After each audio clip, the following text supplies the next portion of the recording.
உங்கள் வீடை safe and செக்யூராக வச்சுக்கிறதுக்கு இந்த 6 டிப்ஸை கண்டிப்பாக ஃபாலோ பண்ணுங்கள். உங்களுடைய காம்பவுண்ட் வால் ஆர் பவுண்டரி வாலை 9 இன்ச் பிரிக் ஒர்க்கில் கட்டுங்க. ஆர்சிசி ரீட்டைனிங் வாலாகவும் கன்ஸ்ட்ரக்ட் பண்ணால் இன்னும் சேஃபாக இருக்கும். அதனுடைய காம்பவுண்ட் வாலோட ஹைட்டை மினிமம் 10 to 11 ஃபீட் இருக்கிற மாதிரி பார்த்துக்கோங்க.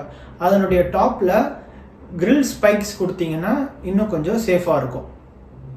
உங்களோட விண்டோஸ் அப்புறம் பால்கனிஸ், டோர்ஸ் அந்த மாதிரி இருக்கிற எல்லா இடத்துலையுமே சேஃப்டி கிரில்லை ப்ரொவைட் பண்ணிக்கோங்க. பால்கனி கிரில்ஸு அப்புறம் ஃப்ரெஞ்ச் டோர் கிரில்ஸ் எல்லாமே எஸ்தட்டிக்கலாகவும் சேஃப்டியாகவும் இருக்கிறதுக்கு இன்விசிபிள் கிரில்ஸை நீங்கள் யூஸ் பண்ணலாம். சிசிடிவி கேமரா உங்கள் வீட்டை சுற்றி ப்ரொவைட் பண்ணிக்கோங்க. அது எப்படி இருக்கணும் அப்படின்னா, உங்கள் வீட்டை கிராஸ் பண்ணியோ உங்கள் வீட்டு வழியாவோ யார் போனாலுமே அட்லீஸ்ட் ஒரு கேமரா இருந்து அடுத்த கேமரா வரைக்கும் அவங்களுடைய மோஷன் கவர் ஆகிற மாதிரி இருக்கணும். அதுக்கேற்ற மாதிரி சிசிடிவி டெக்னீஷியன் வச்சு கரெக்டான கான்ஃபிகரேஷனில் செட் பண்ணி வச்சுக்கோங்க.